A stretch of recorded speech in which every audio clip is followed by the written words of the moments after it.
You're listening to A Little Too Quiet. It's the Ferndale Library podcast. It's brought to you by the Friends of the Ferndale Library, and thank you for tuning in. It is right before the start of a new year and a new season for us. It's going to be our 6th season. We always appreciate you tuning in to listen to this podcast. We are going to be listening back again to a few of our previous interviews from 2022, conversations that we had with authors, and that includes chats with acclaimed best-selling authors like Jonathan Evison and Lisa Scottoline. Jonathan Evison, the author of Lawn Boy, West of Here, and his latest, which came out in 2022, titled Small World. And then Lisa Scottoline, one of the modern masters of domestic thrillers, with her latest, What Happened to the Bennetts.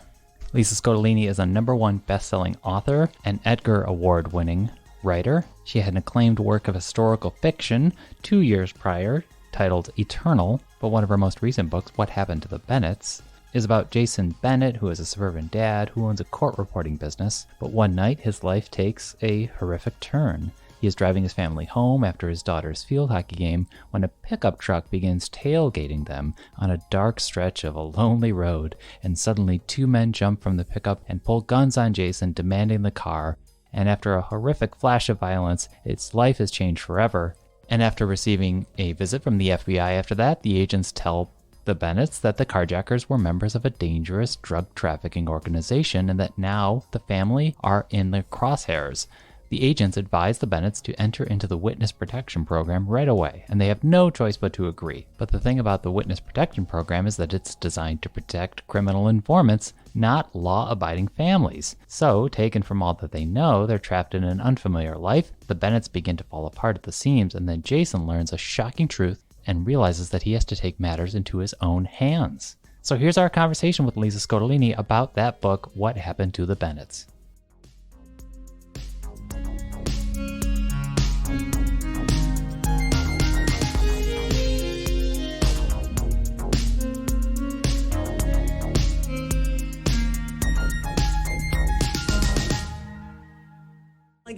I got my dogs out of the room for you. I was like, okay, this is now I miss them. So let me start you off with a little bit of a curveball here, Lisa. Go for it.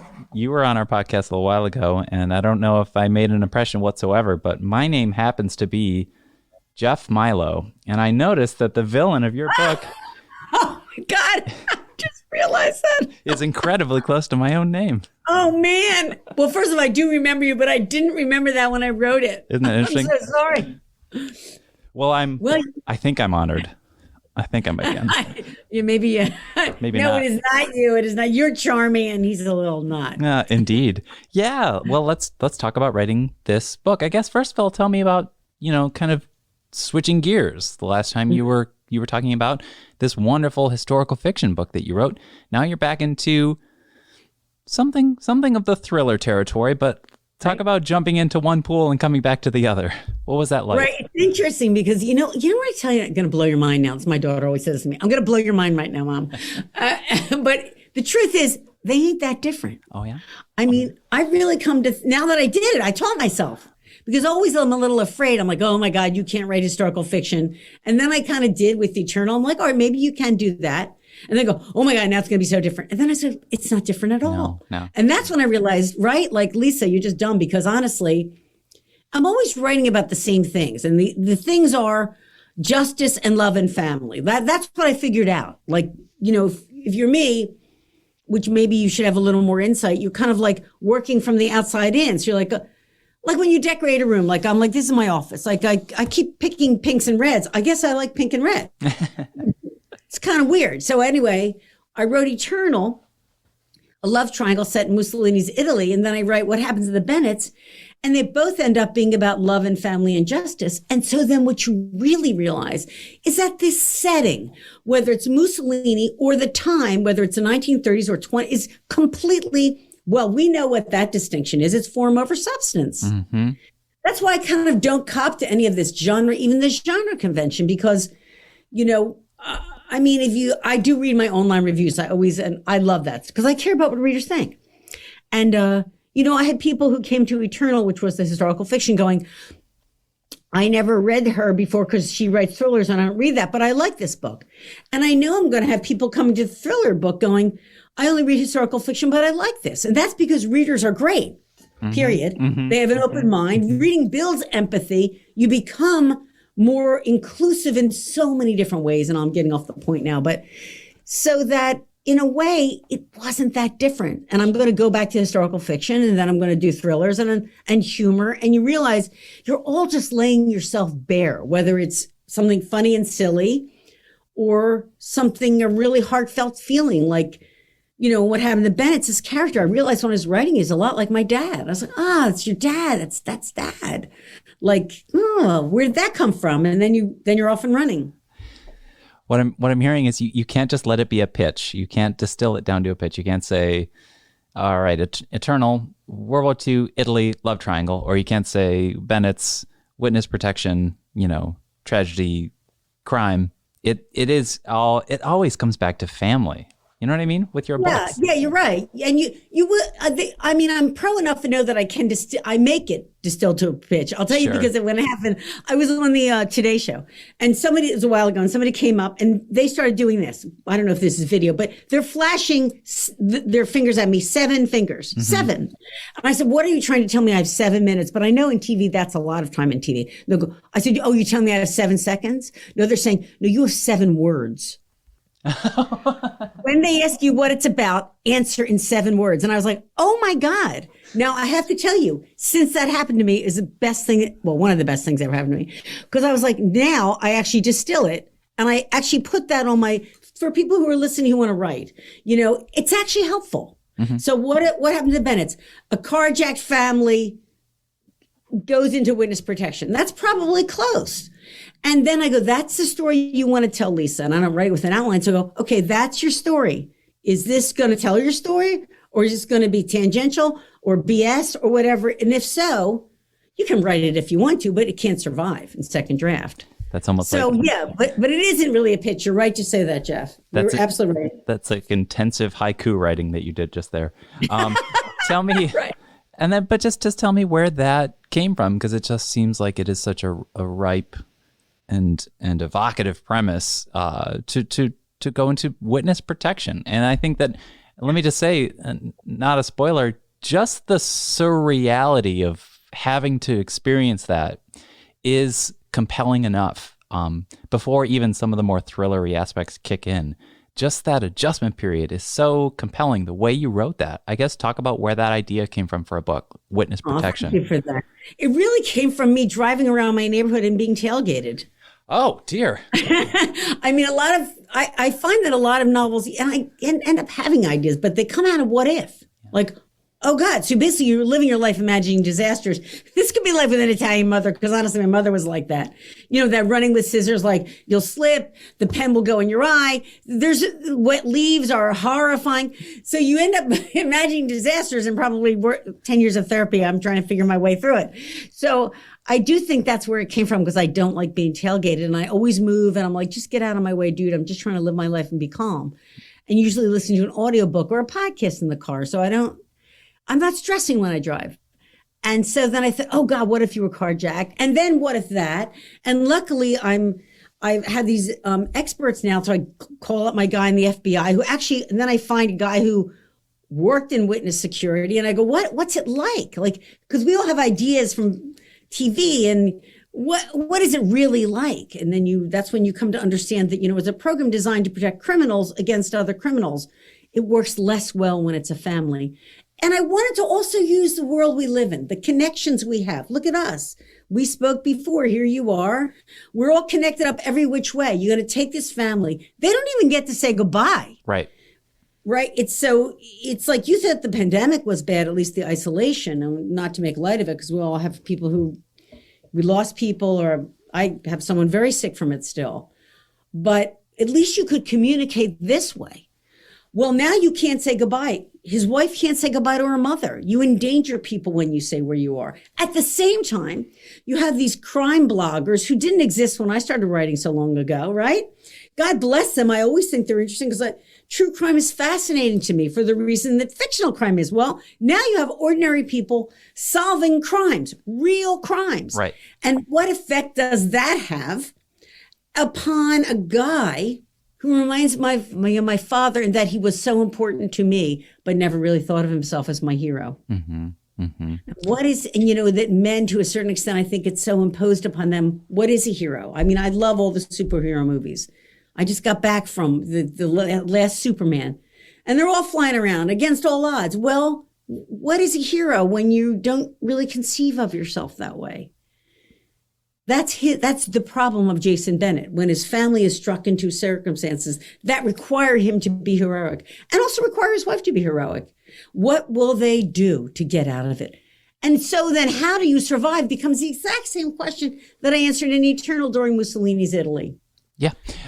How do you be a hero? And then also what Jason is thrown into in the family too is these stakes of, well, what it actually means to be an anchor for my family. I have to do that now, but I also feel compelled to solve this crime. And he's pulled apart, and that's so compelling. I want to also say this is one of the most effective books that involves, and very realistically, the internet and social media.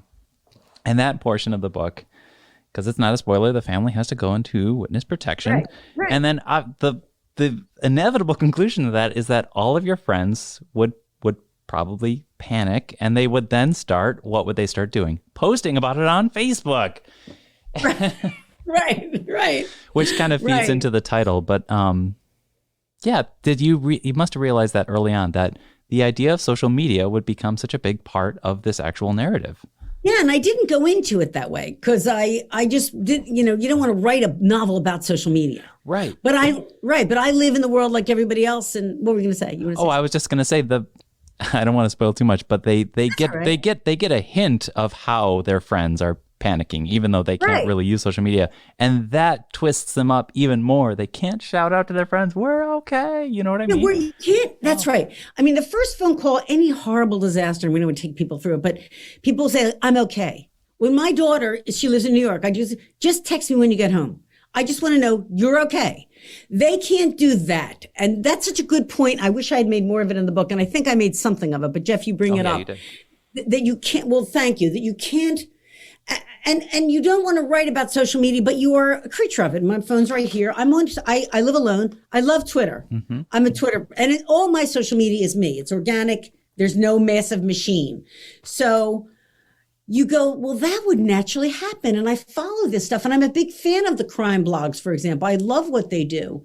And I love the times we live in, as complex and as hard as it is, that it is much more democratic, that reviewing isn't the hands of a few, right? Mm-hmm. Reviewing books isn't it's everybody online. Mm-hmm. It's, law enforcement isn't the hands of a few. We also, by the way, you cannot write a modern thriller without understanding the changes. We have views about the Supreme Court we didn't have 15 years ago. We have views about the FBI. We have views about modern policing. And all of those have to exist in this novel in a realistic way, in a way that's not didactic or shoehorned in, but just part of the fabric of everyday life when everyday life is upended. And that's what I was really trying to do. It was a cool book to write. It was. And then my last question would just be, the one obvious similarity between this and historical fiction is they both require research. I think anyone out there should know that authors are also doing that legwork. You also had to talk to other folks, talk to folks who could inform you about the FBI or court reporters, etc. And I just want to say the FBI characters in this are also great characters in and of themselves, great, well-rounded characters, and they have a job to do, and that's very powerful as well. Right. And I appreciate you saying that, because I think you're trying to write a realistic character, and it's not based on anybody per se, but you realize that everyone's interests are not necessarily aligned in this situation. And so Jason has to find his way through. And I also love that he's a court reporter and kind of has his own business as a lawyer. I mean, you become very aware that there's a lot of people that are law adjacent. Let's say my daughter would say that, right? But they know an awful lot about law, they're not lawyers, but you don't need a law degree to know about law. In fact, that's the whole point about the crime bloggers. What is justice is a human question, and it involves what's right and wrong. You'll have it about Ukraine. I'm pointing because my TV's there. What's right and wrong? Where do you stand up for it? Where do you not? And what is the cost of that? Isn't that the question we have right now with Ukraine? If we stand up for Ukraine, do we engender world war? Wow, that is a question that, so I love writing about things that, writ smaller, become more palpable and tangible to work through as a family, even in fiction. Yeah. How does the case close? How do we get justice? Exactly. Right.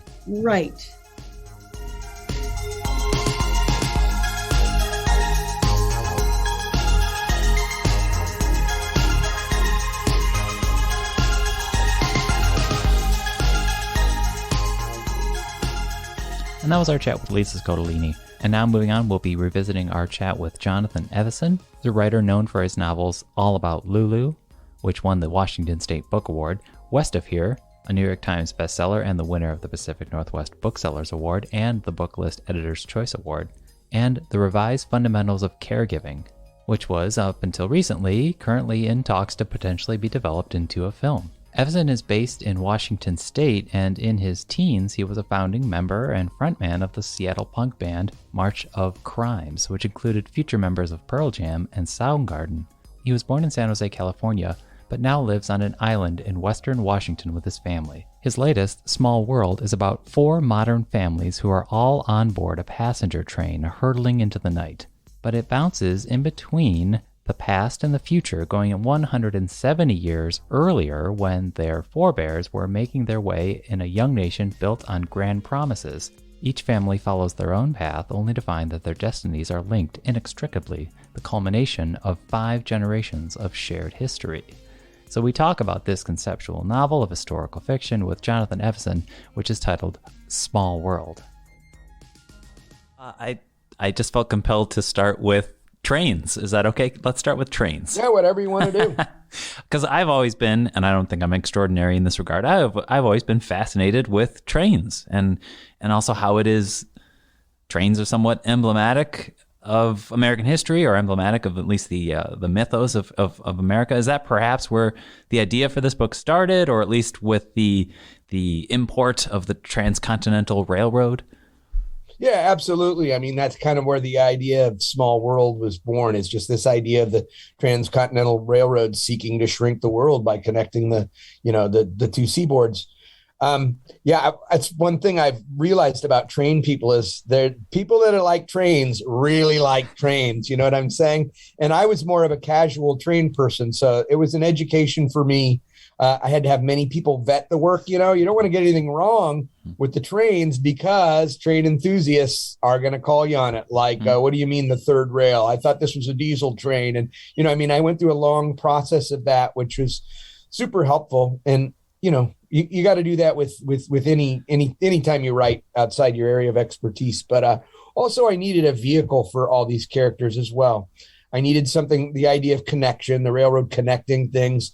And then I needed a vehicle or, kind of a vessel to put all the modern characters in, you know what I mean? Because when you have this widespread, disparate cast of characters, for the reader's sake, they need to coalesce and connect in a very tangible way. And I thought that might also be part of the attraction, is the sense of connection. If anyone has picked up your books and just gone to the back and read the blurbs, they'll constantly see words like big and sprawling and epic and scope, etc. But I find that throughout your books, there's always been that theme of how important it is to hold that sense of connection. This is a very big, as you said, 170 years sprawling sense of connection, or even just the sense of connection with our passengers on the train.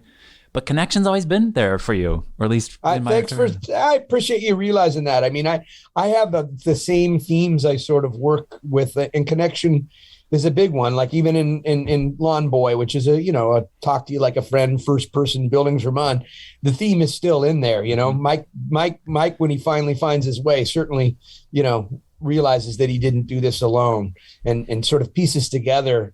So the theme is always there for me. I mean, it's I mean, it's the ultimate human theme to me. I mean, we're born and we die alone. And yet, in order to thrive, we're completely dependent upon others, you know? I mean, and this stays true throughout our history. I mean, nobody is alive today that ever invented a language, unless it's some coding language, I mean, so it just goes back and back through time. We're still connected and still, dependent upon one another. I was talking about what's emblematic of America, and there is the phrase and literary mythos of the great American novel. Were you trying to go for that with this one? Or can you just talk about what it takes maybe to pull off a novel like this? I imagine there's a lot of research. I imagine there's a lot of vetting. I'm curious to hear what the fulfillment and rewards are of some of that tedium, and whether or not you're going for the great American novel. Wasn't tedious, though. Good, See, that's the thing. That's the reward. The work is the reward. And so this one I sort of cooked up on the eve of my 50th birthday. I was I kind of turning 50, kind of lit a fire under my butt. And I really wanted to swing for the fences with this one. And I've done that before, like with West of Here, but the last few novels were a little, not necessarily quiet. I mean, they had their share of literary pyrotechnics or whatever, but they were more narrowly focused on fewer characters. And I just really wanted my goal as a writer is to ultimately just to play in a high stakes game, to try to write something that could potentially ruin my career was my goal here. Like if I didn't pull this off, I could fall flat on my face in the whole house of cards, because I like those high stakes. I like playing in that sort of pressure situation. So it was never tedium, partially because, see, I hate research. I'll be honest with you.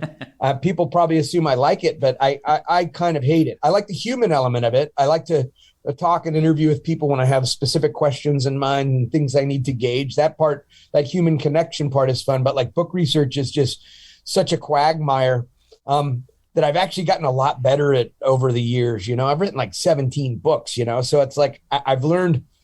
I used to just tackle research like, well, I better read these 9 books. And that's a dangerous proposition, because when you're learning about something, you learn all these things that don't have to do with your story, but you're like, man, that's so good. I feel obligated to use it.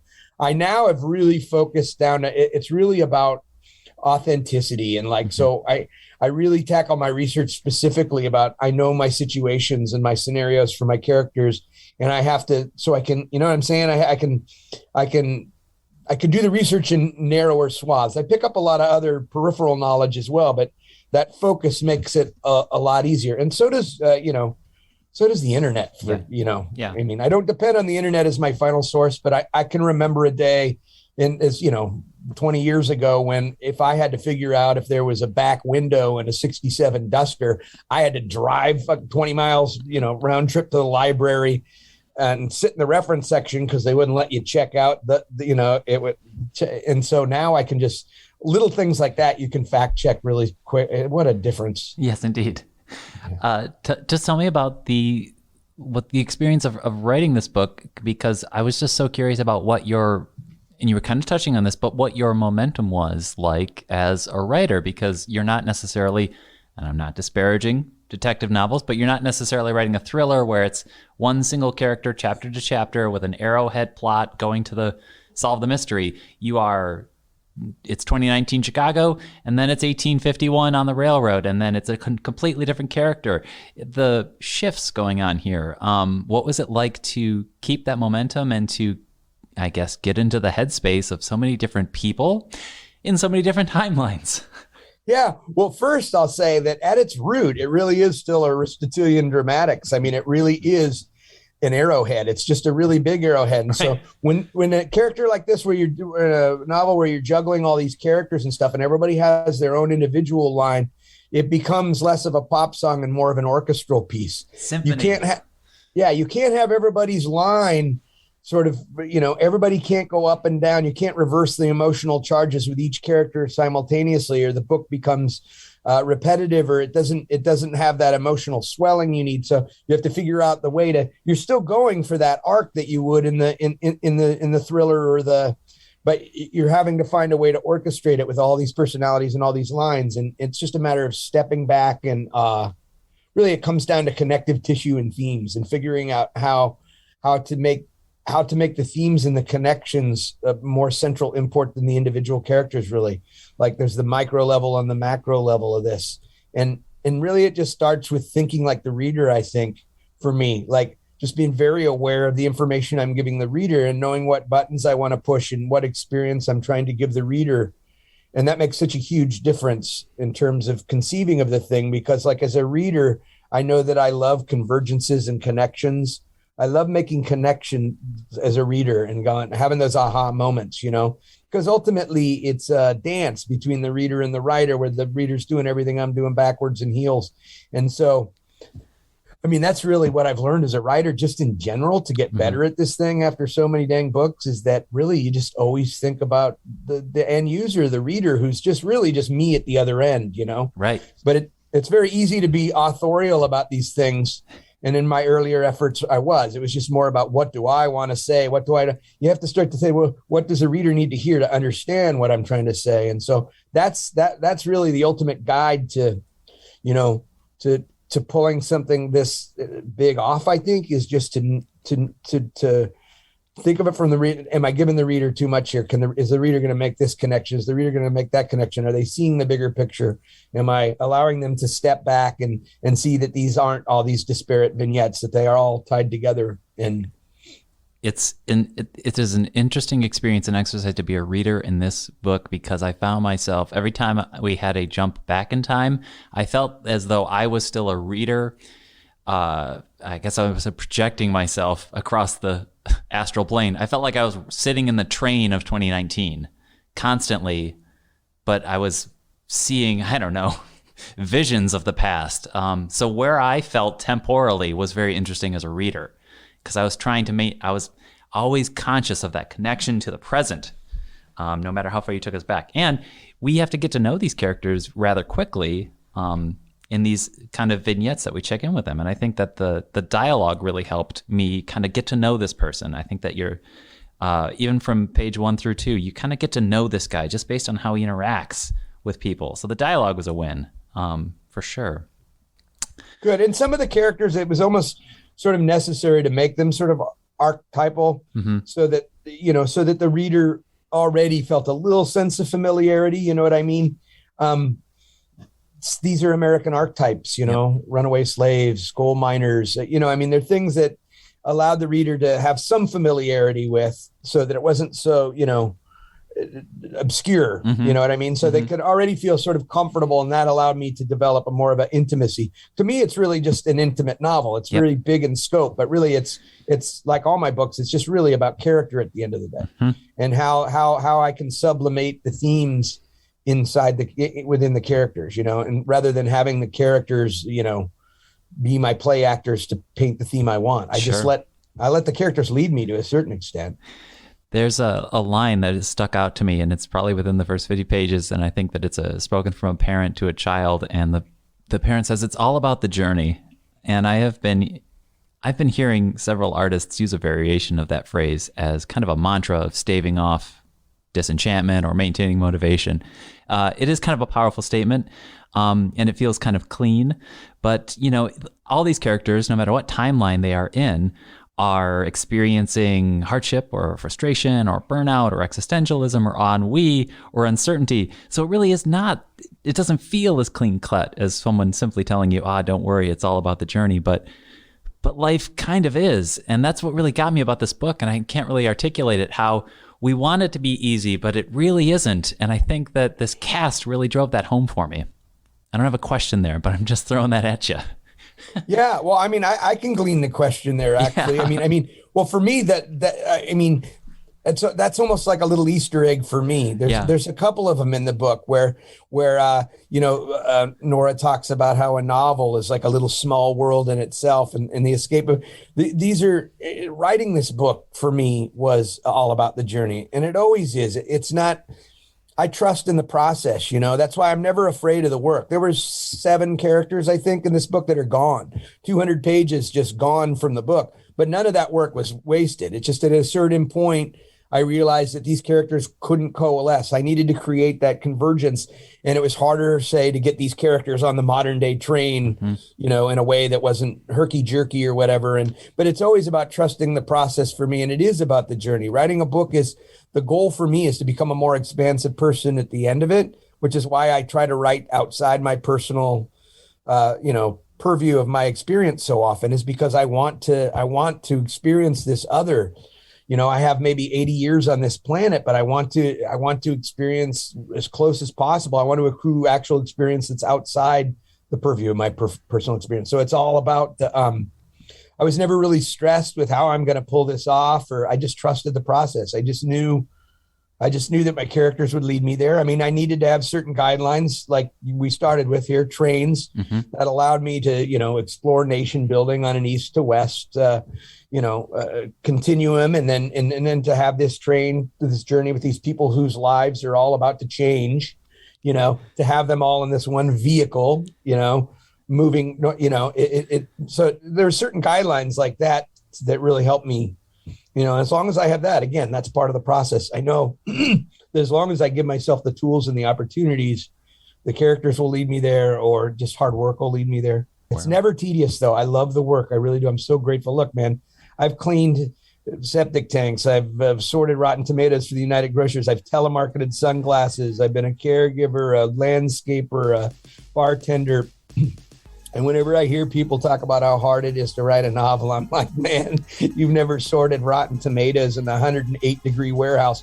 I mean, it's a pleasure and an honor and an entitlement, if anything. And to be able to make my living off it is just that's the cherry on top. It's not why I do it. It's never was. It's just the work itself, and I'm so grateful for it. Jonathan, we're grateful to be able to talk to you. It was a pleasure and an honor, and we really enjoyed this book. So thanks for your time, sir. Thanks, Jeff. Very, very much appreciated. Take care.